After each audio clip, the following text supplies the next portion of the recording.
Hello and welcome to Camp Xbox. Star Wars and video games are an inseparable duo, with many games. The Xbox was no exception, with 14 Star Wars games in total. Today, I want to talk about each one, from the first one on the console to the last. As a longtime fan of the franchise, I think the video games are some of my favorite parts of the universe. So let's take a look at every Star Wars original Xbox game today. All footage was captured from an original Xbox, and I want to give a huge shout out to my YouTube channel members for their support. But let's go ahead and hop into it. The first Star Wars game released on the Xbox was on December 18th, 2001 with Star Wars Starfighter. This was originally released for the PS2 in early 2001, but the Xbox received a special edition release here. It came with additional multiplayer modes, as well as updated graphics to take advantage of the Xbox. This is one of the many flight arcade games that we'll see on today's list, which honestly I don't mind. I'm always a fan of this style. This game centers around the plot of The Phantom Menace and is centered around the invasion of Naboo. You play as multiple characters and you follow all of their plots. I think this is a fun way to pull out variety by allowing you to swap between plenty of ships as well as areas to battle in. I love the aesthetic of The Phantom Menace with a lot of yellows and bright colors, and it really comes to life in this game. In Starfighter, you fly your spacecraft in giant areas. Most of the time, you will take down enemy ships. It controls extremely well, allowing for 360 movement, and aiming and shooting is simple. It's not tough by any means, but there's so much going on that it stays engaging. I do like that there is some mission variety in the game where you might need to go on a planet and destroy bases, or do protection missions, which helps boost the game up a little bit. This goes along with a solid story and good cutscenes for the time. For 2001, I think all of the visual work is solid, and though the cutscenes might be dated by the end of the Xbox's lifespan, I think it still shines in its early life. Also, I do want to note that the music in this game is extremely good, but I'm not going to talk about music as much with the other games, only if it's different than the John Williams score, because most of these games just use the John Williams Star Wars score, which we all know is good, and I'd just be reiterating myself the whole time. But just know, music is usually good in all of these. Some of these do have great original soundtracks, and I'll bring those up when we get there. Starfighter is a solid start to Star Wars on the Xbox. Not a standout by any means, but it is a fun game that's easy to go back to. So I'd say this was a great start for Star Wars on the Xbox, but we do get better from here. Got one!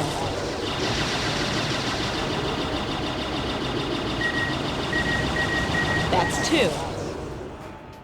Next was Star Wars Obi-Wan, released on December 19th, 2001, and it's an Xbox exclusive. This is a fascinating but divisive game, which has a bad reputation. I have a full review of it if you're interested in watching that video. Obi-Wan is a third-person action game in which you play Obi-Wan. This game serves as both a prequel to The Phantom Menace and an interquel, taking place within the plot of the movie, and you see events that weren't shown. You get to see things like Obi-Wan saving Queen Amidala, and it's a nice peek behind the plot. Say what you will about the movie, but the plot lends itself well to games, which works here. The gameplay of Obi-Wan is well done and good fun. Here you have a full degree of control over Obi-Wan's lightsaber. Instead of making it a button-mashing game, you use your right stick to swing the lightsaber. So if you move left, it swings left. It's intuitive and makes for fun combat, especially when mixing a wide range of force powers. You get standard stuff like the force push, but you also have the ability to slow down time during combat. I think the biggest issue with the gameplay is just the camera.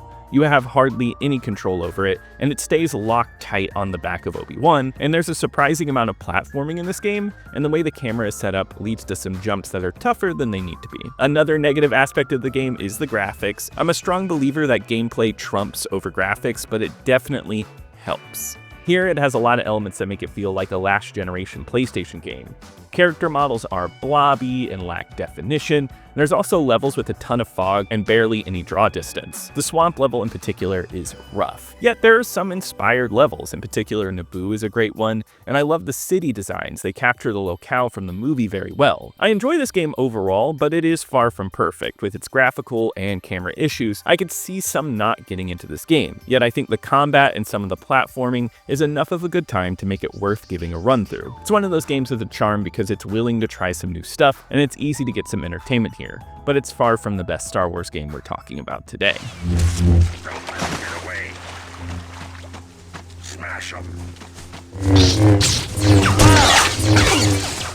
The first Star Wars game of 2002 was Star Wars Jedi Starfighter. This game came out on May 13, 2002 after a PS2 release in March. This is the sequel to Starfighter from the beginning, and the turnaround time on this series is surprising to me because it was released less than a year apart from each other on the Xbox, though it did come out on the PS2 first. Which I'm surprised we didn't get a third one with another really tight turnaround time. This plays pretty much the same way as the first one. You take various spaceships from the Star Wars universe and you take on enemies and different types of missions. If you like the original, you're gonna like this one too. And I do think this entry is much more polished and enjoyable. First off, it's a much better looking game and looks sharper. A lot of the lighting and colors pop here, and I think the variety in locales makes it feel like there's more to it. The controls and general gameplay of shooting down different enemies remains relatively the same, but this one has powers for you to use while flying the ship. Here you can imbue your force powers with the ship, allowing for things like lightning strikes to hit multiple enemies, or throwing up a shield to protect yourself. It's small touches like this that make it feel unique enough to make it stand out against the other flight combat games in the Star Wars universe. Though,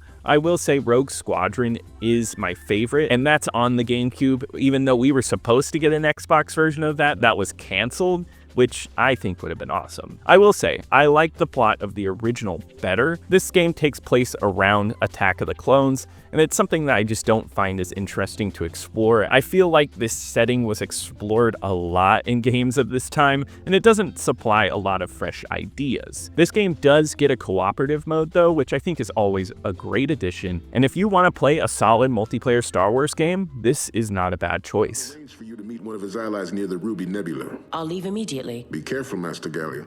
If you run into trouble, we can't promise a cavalry. The Force will be my guide. And may it protect you as well.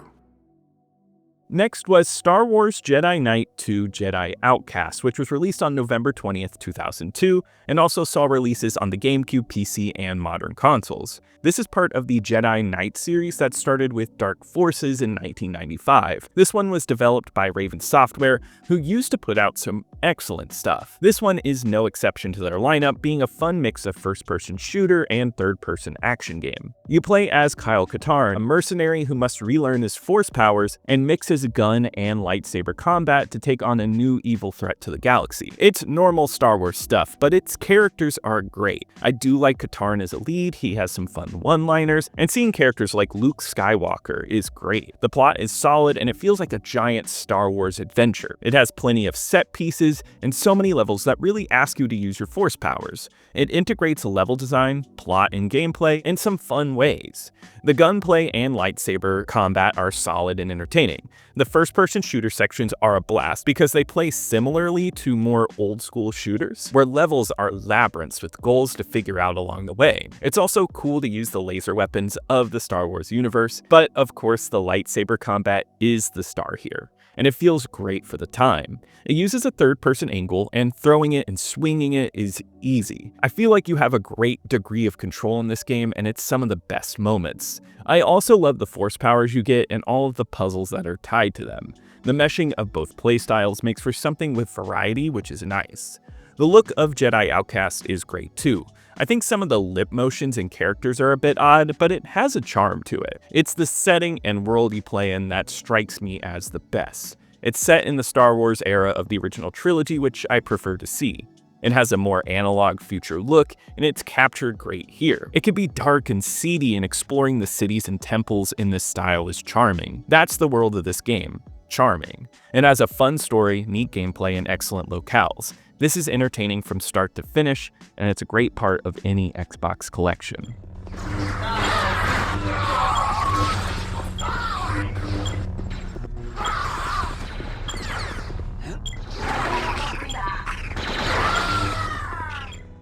Next is Star Wars The Clone Wars. This one originally was released in 2002 for the PS2 and GameCube, and it made its way to the Xbox on April 22, 2003. This is the first game today made by Pandemic, which is one of my favorite developers of the era, though I do find that this game is the weakest of their Star Wars output. Yet you can feel the bones of their later Battlefront games, which we'll talk about on the list. This is a vehicle-based game for the most part that takes place across the prequels. You get to play a mix of Jedi in this game, from Mace Windu to Anakin Skywalker. You control a whole bunch of vehicles in the land and in the air, and it's easily the best part of the game because this game shoehorns in walking action sections, and these are just miserable. These control poorly and just feel off. The action is a bit slow, and a lot of your powers feel sluggish. None of these sections work well, and I think they bring down some of the good vehicle combat gameplay, which is the focus here, and those are way better polished. Many levels take on various planets and locations, and you'll fight different spacecraft or protect heroes. The mission variety is not entirely based on the actual missions themselves, but on the variety in vehicles that you bring. If you're a huge fan of all the different spacecraft in the series, you will have a great time with everything you ride on. To me, flying around is the best part, though not as tightly put together as Rogue Squadron. The flight combat and movement are handled well. I also think the on-ground vehicles have a nice futuristic feel with a little bit of floatiness. Going around and just shooting at enemies and flowing through levels is a simple, good time. I don't think it's the greatest game of the bunch today. It has its drawbacks. For one, I think it's a messy looking game for the time with some muggy graphics, and of course the third-person action sequences to be rough, though I can't deny that I like some vehicle combat, and I think you get some good stuff here. You do also get online multiplayer through Insignia with this game, and that's a great addition as well.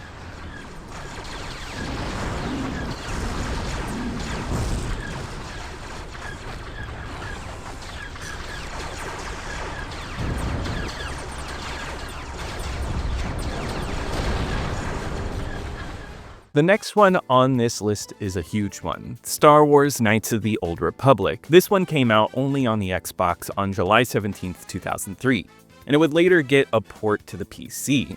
This one was developed by BioWare, who used to make some incredible stuff. This is an RPG set in the Star Wars universe, and with that comes many possibilities, which I think are achieved in this game. One thing I love about this game is that it's more tied to the historical lore than any movie. It doesn't feel like it needs to be directly tied to a movie event, timeline, or character. It allows you to explore the past we've never seen and sink your teeth into the history, races, and what we haven't participated in already. You get to make your own character who is facing off against Darth Malak, who is attempting to destroy the Republic. You get to build up your own character and what affinities you have for weapons. You can use guns, swords, and of course, lightsabers. You also get a ton of forceful powers that you level up and choose for your character. There's a ton to craft here, and you can choose options that are tailored to the light or dark side of the Force. For me, as with most RPGs, my love comes from the plot and setting, and this game gets the setting down perfectly. I love the city areas full of characters to speak to. I love the different species that speak in their native tongue and you read subtitles.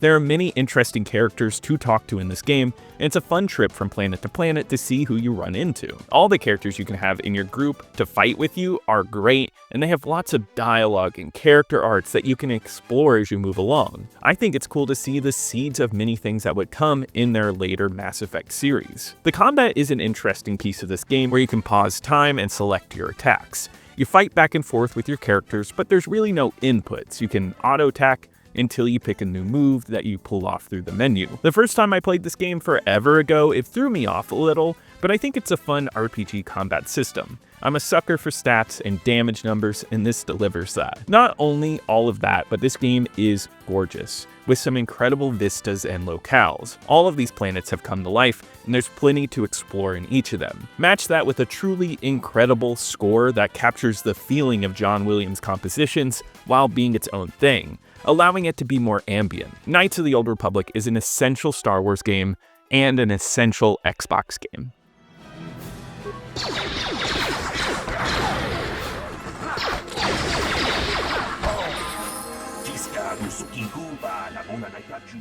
Next is Star Wars Jedi Knight Jedi Academy, which is a mouthful. This was originally released on PC first, but it saw an Xbox release on November 18th, 2003. This is a continuation of the Jedi Knight series made by Raven Software, except here you take on the role of your own created Jedi, and you take on various missions to rise through the ranks to become a true Jedi. This is a fun way to change up the franchise, and personally, I think this is my favorite of the bunch. The story continues to be excellent in the series, but I love how it delivers so much variety. You go through multiple acts, and each one is split into various missions. They can range from you doing so many things, such as running around a base killing stormtroopers, or jumping onto spaceship parts to avoid a sandworm, which I think is one of my favorite missions here. I think that's mainly because the movement in this game is free-flowing and it feels great. All of the controls here are excellent. Where it retains the swapping between first-person shooting and third-person lightsaber action, the lightsaber feels greatly improved here, and the range of movement in this game is well done. Fights with the lightsaber give you a sense of control that I feel is unmatched in the Star Wars games on the Xbox. It has a nice mix of powers, and doing all of this with the personal touch of your own created character is excellent. It still retains that same great look with widescreen support, and the places you go in this game feel like you're going all over the universe. I do think this game has a problem with some significant slowdown at times on console, but as a final note, there is Xbox Live multiplayer here, which is supported through Insignia, and the amount of game modes and the feel of the action are excellent for the time, and it's well worth checking out. I've played some sessions and it's fast and tough. I had a blast overall with this game, and it's one of my favorites on today's list.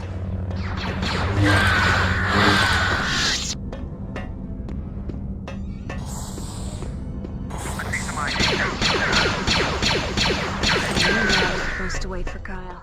Pandemic Studios returns with Star Wars Battlefront, one of the most iconic Star Wars gaming franchises of them all. This was released on September 21st, 2004 for Xbox, PC, and PS2. This game feels like what they were trying to start with the Clone Wars game, but here it's much better executed. I think that's because there's no shoehorn story. This is purely about the simple conquest mode in multiplayer, and I think just focusing on that led to a greater experience. This game has no set point in time and showcases a huge range of battles across the Star Wars movies, taking place in both the originals and prequel films, which is great because that way you get a ton of places to fight in and a whole mix of character models and types. I like that it swaps between droids and stormtroopers, and you get this solid variety across the board here. Your goal in each battle is to capture certain points to whittle down how many troops the enemy has. You can also whittle them down by killing them, mixing a bit of action and strategy. It's fast and easy to play, and it moves briskly. You can die and just move straight into the next battle. The matches are not long, but offer enough time to allow it to feel huge. This game, I do believe, is meant for multiplayer, but the single player options are solid here too.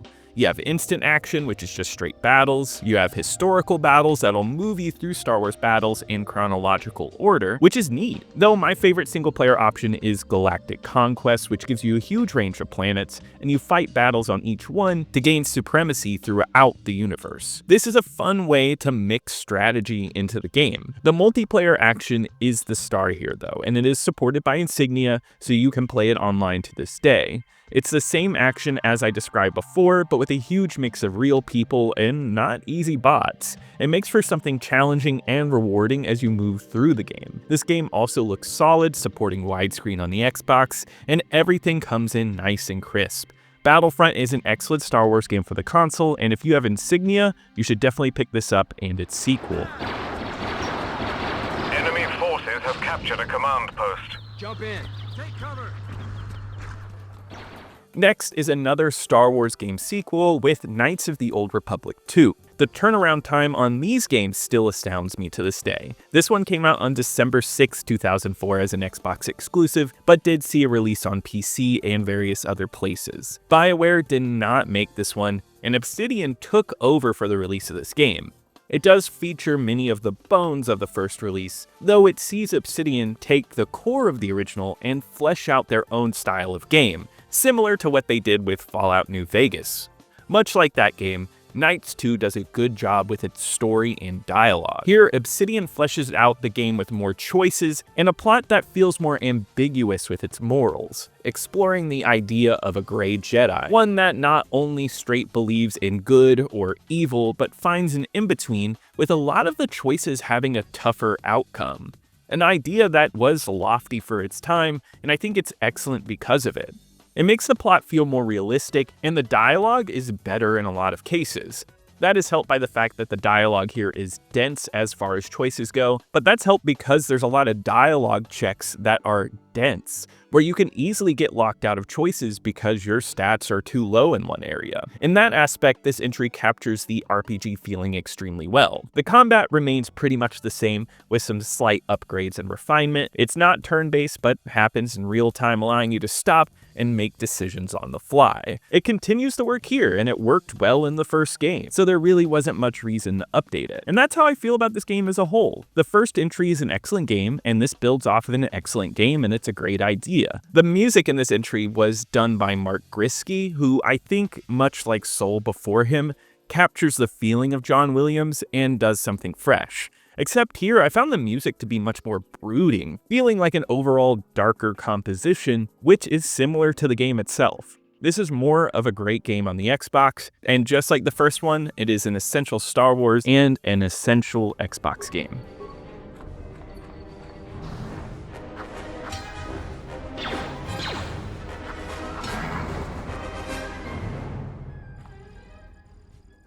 In 2005, we got Star Wars Republic Commando, which was released on March 1st for both PC and Xbox. This one was made in-house by LucasArts and is really capitalizing on the first-person shooter craze at the time with Halo and Call of Duty, even featuring a helmet that contains all the elements of your heads-up display, with your health and ammo showing up on it. It also takes some notes from Rainbow Six, since this is a squad-based shooter and you control everyone on your team and you even breach doors at certain points. All of this combines together to make for a really unique entry on today's list.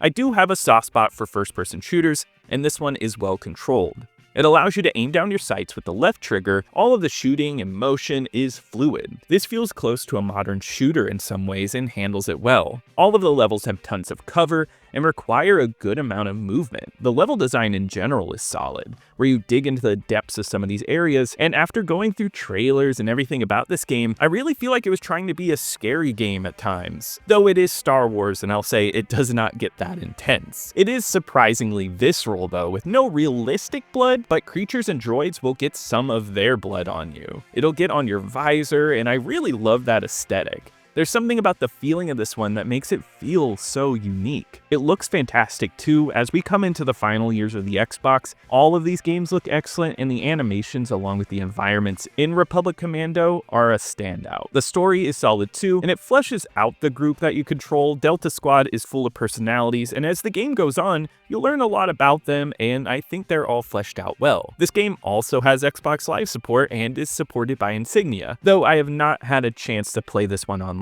yet, though I'm sure it's a great time. If you're like me and like a good shooter, this one will scratch that itch. Though I think there is enough here to work for any Star Wars fan that might not be as into first-person shooters, as seeing the universe from this angle is cool because you normally don't see this. It's another great Star Wars game on the Xbox.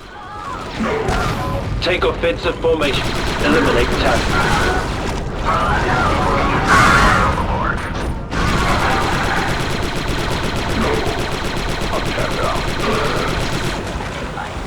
Take offensive formation. Eliminate target. Next is LEGO Star Wars the video game, developed by Traveler's Tales. It was released in March 2005 for the PS2, PC, and Game Boy Advance, but didn't make it to the Xbox until April 5th. This is the LEGO game that started it all and set the blueprint for so many games after it. I like that it's a blueprint though, and it definitely has evolved since this point with open worlds and voice acting, but to be honest, I like the simplistic level-based take that we get here. This LEGO game takes on the 3 prequel trilogy movies, which I do prefer the original trilogy personally, but Traveler's Tales always did a great job of interpreting these movies in such interesting ways. Some of my favorite bits of this game are just watching the cutscenes and seeing how the scenes play out when only the characters mumble, and it leads to some surprisingly funny results. This game itself is simple and works the best for it. You play through some of the most famous scenes from each of the movies, and you walk around fighting Legos and solving puzzles. The combat is easy enough, and running through them the first time is pretty smooth. For me though, what makes this fun is the puzzles that come with returning to these levels. Once you play through it once, you unlock free mode, where you can bring any of the mini characters into the game, and sometimes you need to in order to get all of the collectibles, and I think searching for these is half the fun in these LEGO games. Getting that 100% just feels great.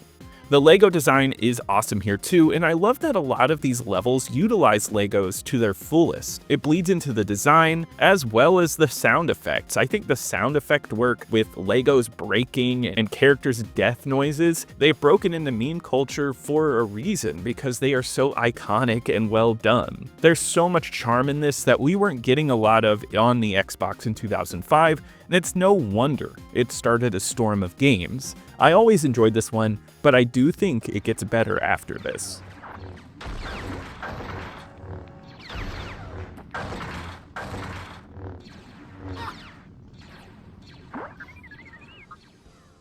On May 5th, 2005, we got Star Wars Episode 3 Revenge of the Sith, the movie adaptation for the Xbox and a bunch of other consoles. This game was developed by The Collective, which I believe is one of the best gaming companies of its generation. They produced amazing content, and this game was just another excellent entry in their catalog. It's interesting on another note, this is the only just straight movie adaptation that we got on the Xbox, and it comes out well. In this game, you follow the plot of Revenge of the Sith, playing as both Obi-Wan and Anakin, playing together, but also seeing both sides of their story. It's a traditional action game of the era where you use lightsaber attacks mixed with force attacks, and beat up a ton of enemies. Unlike some of the other games here where you use the stick for the lightsaber, it's just pressing buttons. Something about it does feel polished here though. Using your lightsaber and pulling off so many combos is satisfying. This game also features a good leveling system, so you have a great sense of progression as the story moves along. The story itself is solid, riffing on the movie. It even uses clips from the movie in the game. This game actually predates the movie, so you could have considered this a preview to the movie if you picked this up within the week between the movie release and the game. The actual in-game cutscenes are solid too, and I think it's the best plot of the prequels, so it serves well in this game. Huge moments like the battle on Mustafar appear, and when you get the solid combat in these sections, it's a lot of fun. As a late Xbox release, it really pushes the look of the console. It has a solid style to it, and it's clean. If you do play this on the Series X, it's a serious upgrade too, and looks excellent there. All the extra voice acting comes out great too, and it makes it a great selection for anyone that really loves the prequel trilogy. All around, it's an excellent pick, and it gets put into the list of movie games that are actually really good.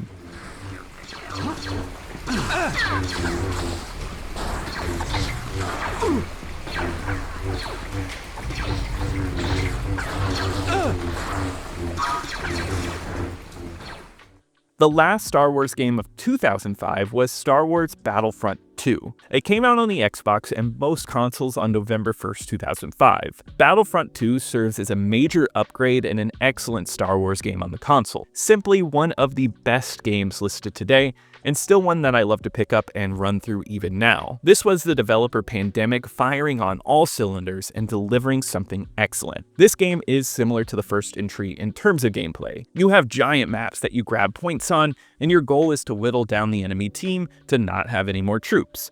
It's split between multiple Star Wars timelines, and you have excellent maps here. Some of my favorites are the spacecraft ones that have you flying around in a deathmatch destroying enemy ships. All of the on-ground stuff is handled well too, with great movement upgrades from the first one. Here you can roll around and you run a lot faster, speeding up the gameplay. The biggest inclusion has to be the playable heroes. The highest earners in battles can become characters like Luke Skywalker and Darth Vader and take on the enemy team. These characters feel just as powerful as they look in the movies, and they tear apart the enemy team. Anytime you get the notification to be one, you have to take it because it's such a blast playing any of these guys. It's one of the best inclusions of the franchise and would become an iconic part of it. The look in general is improved here with an overall smoother look and a lot more detail in the world design. Also, this one had Xbox Live functionality back in the day and is supported by Insignia. I've played it on there quite a few times and it's always a blast. Something about those gigantic battles is addictive to race through, and they end relatively fast. And with the mix of timelines and different maps, I feel like there's so much content you can do. I highly recommend checking this one out if you have never played it.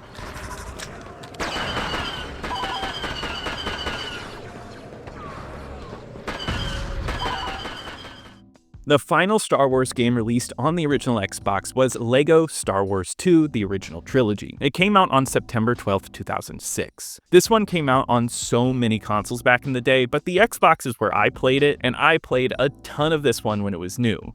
Traveler's Tales returns again to continue to work on the LEGO formula, and here I think it feels a bit smoother and better put together. There could be some bias there too, since I do like the original trilogy better, and to me exploring these movies is more of a treat. These are movies that have transcended just being memorable movies, but into being a piece of collective history that everyone knows, even if they've never seen the movie. Seeing how the plot is interpreted here by using mumbles and performing little jokes is great. I think this game is a great laugh, and the overall silliness works with the childlike LEGO feeling. I think the selection of characters here is great, pulling out some weird Star Wars choices which I love to see, along with the ability to make your own character. The combat mixed with the puzzle solving is still here, though I think the puzzles can be legitimately tough, and this game does have a co-op mode, and it's fun to put your two heads together and figure it out. And just like the first, this one has great secrets to explore. To me, both of these LEGO games make for great children's game on the console, which I don't think the Xbox had as many as the PS2 or GameCube. They are extremely fun and charming. I continue to hop onto this one every once in a while and just roll through some of the levels, and I think it still holds up quite well. This is a great way to end the legacy of Star Wars on the Xbox.